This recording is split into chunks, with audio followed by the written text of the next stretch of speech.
Cool. Willow Productions. Pretty excited and very proud to be doing this interview with you. Devon, you know, you had your first release of The Torch, which did very well. Now you've got your other release of Space Age Blues. Yes. How's that doing for you? It's doing really well. Came out late October. We're still on tour for it. Yeah. Touring all over the world. We've done, I think we're up to like 20 countries and 45 states. Wow. It's been non-stop. So the Europe experience, is that a little different than the U.S. experience? You get a little bit better response, or? Yeah, I think it's a little bit more special over there. You know, American blues is it's a hot commodity over there. I mean, I don't know, they've always just really been hungry for it. So we go over about twice a year, go over really well. Do you? Where's the main focuses of your tour? Germany and Spain. Germany and Spain? Yeah, it's been really good, especially Germany. Germany? But people respond well for you there? Oh yeah, they go nuts, man. Go nuts. So we're going to go a little nuts tonight at the Duck Room tonight? Hometown show. That's what I'm saying, home time. This is my sleep alarm is going off. Of course I'm not asleep. Of course, absolutely not. Well, actually you are. This is, you know, you're going to wake up a little bit later. But now, you know, there's a cruise coming up here that with the legends that you're going to be involved with. Yeah, it's really cool. We just signed on to this Rock Legends cruise with ZZ Top and George Thorogood, and actually there's about 20 bands, but it's you know, it's the Royal Caribbean cruise line. It's in December. It goes to the Bahamas. So if you're looking for a vacation, man. There we go. So I get tickets when and where do I sign? I don't know, man. I'm sure you know, they're out there somewhere. I'm sure it's, you know, online somewhere if you Google it. Oh, we Google everything nowadays, don't we? Yeah, absolutely. But again, we're here tonight doing the Blueberry Hill at the Duck Room. Now, is this going to be pretty much promoting the Space Age album, or? Oh yeah. We're one of like the throwback bands where, you know, we put an album out, we tour for a whole year. Excellent. So, you know, we're still diving into the album. We played stuff from even our third record, which we'll probably start making in the next few months. Yeah, so that's what my next question is. When's the next one coming out? Yeah, I hope to get it out by the end of the year, but you never know. You know, things get busy. I'm doing another record with some of the Devon brothers May 1st. That comes out in October. Wow. With a theater tour to follow. So it's a lot of irons in the fire, you know. You know, Honey Tribe's always number one, so I'd say we're about a third of the way through writing the next record. Nice. Yeah. Now, is it going to be the same theme, same venue, or are you changing it up a little bit? Space Age Blues was like, I really want to concentrate on composition. Okay. You know, I think a lot of people expected kind of a barn burner guitar kind of record, and it was anything but that.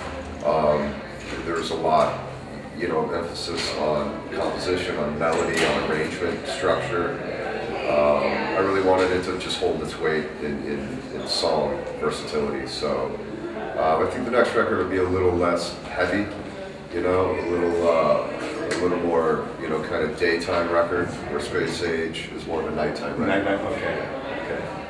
Yeah, and you have to excuse me for calling it an album. I'm kind of like dating myself. I should know. No, an album is CD. You know, an album is a collection of things. Right. I think saying CD would be dating now, because you know, there's digital files and MP3s, and you know, it'll always be an album because it's a collection of songs.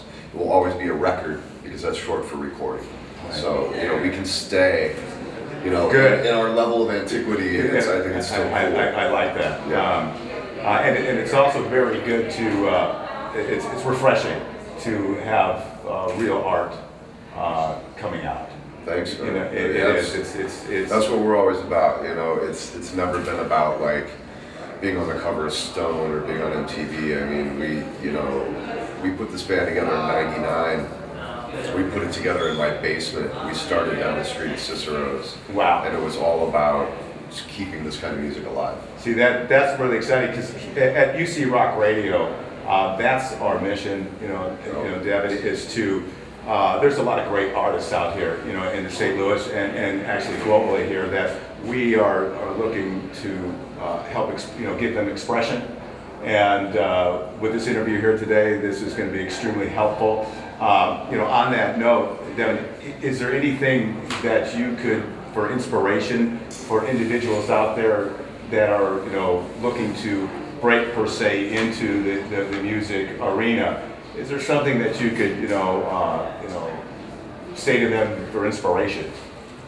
What is as far as being in the music business? Yeah, or as far as maybe like sticking to their guns, you know, that's what I love about your style, right? You play from the heart, you know, rather than mechanics. Yeah, I mean, I think if you're true to yourself artistically, you know, that only good things can happen. I mean, if you wake up trying to write a hit song, you're kidding yourself. You know, it's never going to happen. And if it does, it'll happen for the wrong reasons. Right. That's just how it is. You know, the people that kind of wake up in the morning and go to write that hit song, if they have it, they're gone in 2 years. You know, the people that just want to write good material that moves them and moves other people, you know, they may not sell 1 million records, they may sell 100,000. Right. But they'll be around for 20 years. Right. You know? And I'd rather play for the next 20 years of my life to 500 people a night than only get to play another year, you know, to 20,000 a night. Right. I mean, any day. You know, it's about art. It's not about being, you know, a celebrity. You know, I mean, that's for actors. So let them have that arena. You know, and we'll just make good records. music. Yeah. Good music. You know, and that's what's so refreshing about. And again, I appreciate the interview here, because that's really refreshing. That's what I like. That's what I like to try to convey to artists now. Play from the heart. Play for enjoyment. Play because you're excited to play. And watching you play and, you know, watch some of your videos, it's phenomenal. I mean, you can see that you're just out there just having fun and enjoying what you're doing. Thanks, man. We just try to keep it real and you know, play, you know, material that moves us. You know, I think the MTV generation kind of came in and twisted a lot of people's, you know, aim at, like I said, kind of being a celebrity instead of being a good musician. Right. And you know, hopefully there's a new wave of you know, a new generation of people that are more minded towards art. You know, like if Honey Tribe is just a bridge to get kids 20, 30 years from now listening to the Doors and the Stones, mission accomplished. That's excellent. That is pretty much our mission here is to get that creative, you know, movement going again. Absolutely. And get back to melody, get back to actual music. Totally. To you actually know how to play your instrument per se. Exactly. You know, we have to actually work at this and learn how to play it. And speaking of that, you know, kind of off the subject here, I was watching one of your videos, and you played a cigar box. Yes. Yes, that's a very unique instrument. It's really cool, man.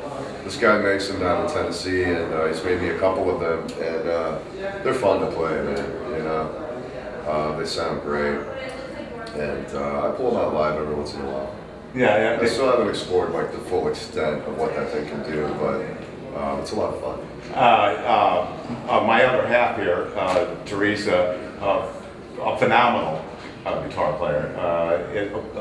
Introduced me to the cigar box. She actually pulled it out with them when we were kind of just sitting around playing. I said, "What is that?" Right. You know, what is that? That's it. I mean, the shock value of pulling it out live is pretty cool. You know, and then she gets on. What is that? You know, and then she gets on this thing and grabs the slide. She says, "Well, I'm in the key of D. You know, you want to play something in the key of D?" I said, right. "Well, sure, all right." Well, I started playing a little bit blues, you know, stuff. And she starts just tearing this thing up. I'm going, that's coming out of that. Yeah. So that's really exciting. You know, when I saw that, I said this is neat. This is the stuff right here. You know, and that's and again, that's what we got. Well, we're going to wrap this up real quick here. But again, you know, to get down to it, that's the whole part of what we're trying to do here is have fun and seeing you pull something like that out, something that's a little different where you can explore some different venues. And again, just have fun with your music. Devon, have a great evening tonight. Thank you so much. I know you will. And again, I really appreciate your time for UC Rock Radio. And if you wouldn't mind, just say UC Rock Radio rocks would be great. You got it. UC Rock Radio rocks. Thank you very much. Thanks, buddy. Devin, have a great show. I will, man.